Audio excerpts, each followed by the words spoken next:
Hello everyone, আসসালামু আলাইকুম। কেমন আছেন সবাই? আশা করি সবাই ভালো আছেন। তো আজকে সকাল সকাল ঘুম থেকে উঠে পড়লাম। ঘুম থেকে উঠে এদিক দিয়ে আমি আগে রান্নাঘরটা গুছিয়ে নিচ্ছি। তো রান্নাঘরটা গুছানো শেষ। আর এখন হাঁড়ি পাতিলাগুলো মেজে উপর করে রেখে দিয়েছিলাম, পানি যেন পড়ে যায়। তো এখন আমি ভাত বসিয়ে দেব। প্রথমে হাঁড়িতে আমি চাউল নিয়ে নিছি, আর চাউলগুলো ভালো করে ধুয়ে পরিষ্কার করে নিলাম। আর এখন আমি চুলাতে ভাত বসিয়ে দিলাম।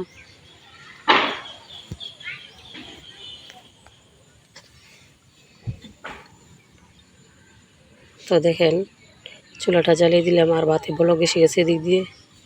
তো ভাত হতে হতে আমি আবার তরকারির জন্য যে বাজার থেকে স্কুল থেকে মুরগি আনছিলাম এক ফার্ম থেকে, তো মুরগিটা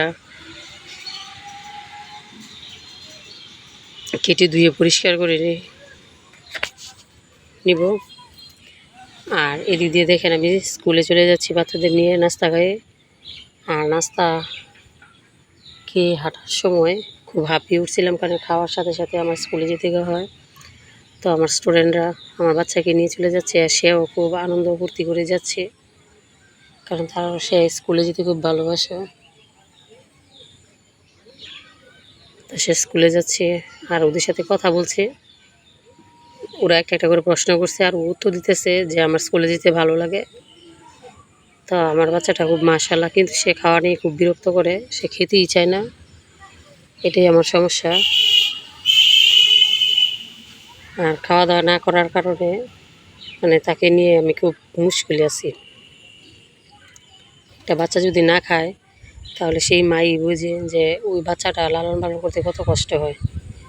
তো ঠিক আমার বাচ্চাটাও এরকমই, কোনো কিছু খায় না, যার জন্য সে দিন দিন শুকিয়ে যাচ্ছে। তো স্কুলে চলে আসলাম, আর স্কুল থেকে আসার পথে আমি স্কুলের হেড টিচারের ফার্ম থেকে একটা ফার্মের 3 কেজি 3.5 কেজি ওজনের একটা মুরগি আনলাম। তো মুরগিটা কেটে দিয়ে পরিষ্কার করে এখন আমি রান্নার প্রস্তুতি নিচ্ছি। আর রান্নার জন্য দেখেন আমি প্রথম চিকেনটা ভাজি করছি। আর এখন সময় সন্ধ্যা 6টা। তো এখন আমি চিকেন ফ্রাই করে দেবো বাচ্চাদের, সেজন্য আগে মশলা টশলা সব দিয়ে চিকেনগুলো মাখিয়ে ঢাকনা দিয়ে ঢেকে রেখেছিলাম 15 মিনিটের মতো। আর এখন আমি এটা কড়াইতে তেল দিয়ে দিলাম। তেলটা গরম হয়ে গেলে এই পর্যায়ে আমি মাংসগুলো আস্তে আস্তে ভেজে নিব। তো আমার ছেলেটা বলতেছে যে আমি আজকে চিকেন ফ্রাই খাবো, তো তার জন্যই সন্ধ্যার নাস্তায় আমি এই যে মুরগিগুলো ভেজে নিচ্ছি। তো পরপর মুরগিগুলো আমি দিয়ে দিলাম মাংসগুলা। আর এখন আমি উল্টো পাল্টি করে নেড়ে চেড়ে ভালো করে কড়া লাল করে ভেজে নেব। আর মুরগিটা যত বেশি ভাজা হয় তত বেশি টেস্টি হয়। দেখেন কালারটা কিন্তু মাশাআল্লাহ খুব সুন্দর হয়েছে। তো এটা খেতে আমার বাচ্চাদের বা আমার খুবই ভালো লাগে। আর আমার পিছন দিয়ে খুব সাউন্ড হচ্ছে, কারণ আমি ছাদের উপরে বসে আছি। এখানে রাত 12টা 1টা পর্যন্ত এরকম শব্দ হয়, সাউন্ড হয়, কারণ সর্বক্ষণ রাস্তা দিয়ে মানুষ যাওয়া আসা করে, বা রিক্সা গাড়ি সব কিছু যায়, যার কারণে এত এরকম শব্দ হয়। তো এখন আমি মুরগিগুলো ভালো করে ভেজে নিচ্ছি, উল্টে পাল্টে নিচ্ছি। দেখেন প্রায় হাফ ভাজা শেষ।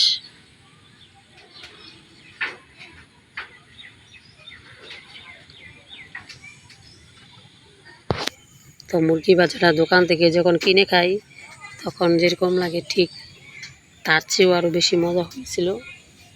তো আমি বেশি ভাজিনি।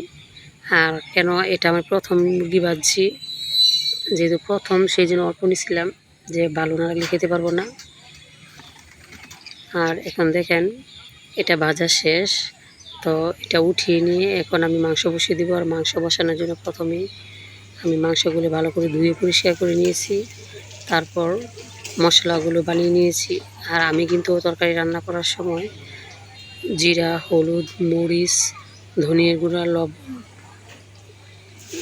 সব কিছু একসাথে একটা বাটিতে মাখিয়ে নিই। তারপর পেঁয়াজ তেল কষিয়ে ওইটাতে এই মশলাগুলো ছেড়ে দিই। আর মশলাগুলো ভালো করে কষানো হলে এই যে এভাবে মশলা ভালো করে কষা নিতেছি এখন। তো আমি কিন্তু সবসময় মাখিয়ে মাংস বা সবজি তরকারি রান্না করলেও হলুদ মরিচের ফাঁকিগুলো মাখিয়ে রান্না করি। 5 থেকে 10 মিনিট আগে মেখে রেখে দিই। আর এখন আমার মাংসর মশলা কষানো শেষ। আর কষানোটা খুব সুন্দর হয়েছে। আর এই পর্যায়ে আমি মাংসগুলো ঢেলে দেব। তো এখন মাংসগুলো ঢেলে দিলাম। আর মুরগিটার ওজন ছিল 3.5 কেজি। তো যে কারণে মুরগিটার কলিজাটা সেগুলো খুবই বড়, পাগুলো ছিল অনেক মোটা মোটা। আর আমাদের কিন্তু পা, কলিজা, ঘিলা এগুলো খেতে ভালোই লাগে ব্রয়লার মুরগি, যার জন্য আমি মুরগি কিনি। বাচ্চাদের জন্য হয়েছে মুরগির যে গোস্তগুলা, ওই গোস্তগুলো বাচ্চারা পছন্দ করে। আর আমার জন্য হয়েছে মুরগির কলিজা, পা, ঘিলা। আর এগুলো আমার বাচ্চারাও খুব পছন্দ করে।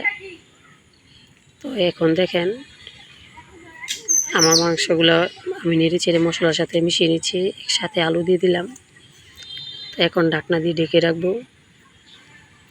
তারপর হাফ কষিয়ে আমি ঝোলের পানি দিয়ে দিছি। আর এভাবে হাফ কষিয়ে যখন ঝোলের পানি দিয়ে দিয়ে মাংসটা রান্না করবেন তখন এটা খেতে আরও বেশি সুস্বাদু হয়। তো এখন দেখেন কষানো শেষ, ঝোলের পানি দেওয়া শেষ। এখন নেড়ে চেড়ে মিশিয়ে আমি ঢাকনা দিয়ে ঢেকে রাখবো। আর ওদিক দিয়ে মাংস বসিয়ে চলে আসলাম চিকেন ফ্রাই খাওয়ার জন্য। তো দেখেন খুবই মজা হয়েছিল। আর সবাই আমি আসার আগে খেয়ে ফেলছে।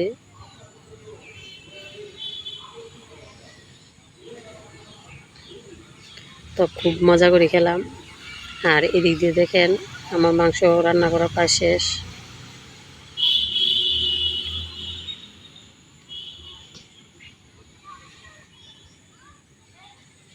তো মাংসগুলা আবারও ভালো করে নেড়ে চেড়ে দিচ্ছি। যে এই যে কলিজাটা কত বড় দেখেন, কলিজাটা আমার ছেলে খেতে খুব পছন্দ করে, আর কেউ নয়। তো তার জন্যই কলিজাটা রাখা। আর এখন দেখেন রান্না করা প্রায় শেষ। এই যে মাংসের কালারটা। এখন আমি ছোটো মেয়েকে খাওয়াবো, যার জন্য আমি আলু তারপরে অল্প মাংস নিয়ে নিচ্ছি। তো এখানে 3-4টা আলু নিচ্ছি, কারণ আলু ধুয়ে তারপর মানে ভাতের সাথে মেখে লবণ দিয়ে আমার মেয়েকে খাওয়াবো। সে কিন্তু কলিজা খাবে না, তার জন্য আমি একটু মাংস নিব। তো যদি মাংস খাবে না খেলে আমি খেয়ে ফেলবো। যে বেশি যে মাংসটা শুধু হাড় নেই, ওই মাংসটা নিছি। আর এখন আমি ঢাকনা দিয়ে ঢেকে রাখলাম। আর মাংসগুলো আমি ধুয়ে নিচ্ছি, আলু আর মাংস। তো এইভাবে খাওয়ালে সে খায়। আর সে ঝাল খেতে পছন্দ করে না, যার জন্য আমার এমনিতেও সে খেতে মানে 3-4 দিন ধরে কোনো কিছু খাইতেছে না। তো এখন ট্রাই করব এগুলো খায় কি না। তারপর খাওয়া দাওয়া শেষ। এখন আমি থালা বাটিগুলো মেজে নিচ্ছি। তো আমি কিন্তু রাতে খাওয়া দাওয়া শেষ করে রাতেই মেজে ফেলি। যখন আমি আলসেমি লাগে তখন আমি মাঝে মাঝে মাসের মধ্যে 2-1 দিন সকালবেলা আমি থালাবাটি মাজি, নাইলে সকাল মানে রাতেরটা রাতেই সেরে ফেলি, দুপুরটা দুপুরে মেজে ফেলি। তো দেখেন থালাবাটিগুলো আস্তে আস্তে মেজে নিচ্ছি। তো থালাবাটিগুলো আমার মাজা হয়ে গেলে তার আমি থালাবাটিগুলো ভিম দিয়ে মাজতেছি। আর এগুলো বেশি পরিষ্কার হয় যখন ছাই দিয়ে মাজি। আর আমার মা চাচিরা বা আমিও কিন্তু ছাই দিয়ে মাজি, কিন্তু এখন ছাই যখন নাই, আর যেহেতু বাসা বাড়িতে ছাই পাওয়া যায় না, তো তার কারণে এখন ভিম দিয়ে পরিষ্কার করা হচ্ছে। তো আমি সবগুলা বাটিও অল্প অল্প করে ধুয়ে নিচ্ছি। আর আমার খাওয়ার সাথে সাথে জিনিসপত্র পরিষ্কার করতে হয়, নাহলে আমার ভালো লাগে না। জানি না কার কাছে কীরকম লাগে। আর আমি বেশিরভাগ ভিডিওতে আমার বোনদের দেখি খুবই পরিষ্কার পরিচ্ছন্নভাবে কাজ করে, তো এগুলো আমার দেখতে ভালো লাগে। আর অন্য ভিডিও দেখলে আমার নিজেকে খুব উৎসাহিত মনে হয়, যে আমারও মনে চায় এগুলো করতে। তো এখন আমি পানি দিয়ে ভালো করে ধুয়ে নিচ্ছি।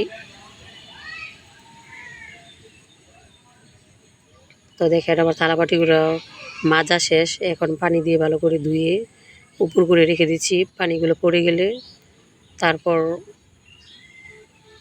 আবার ব্যবহার করা যাবে, কোনো সমস্যা নেই। তো দেখেন গাইস,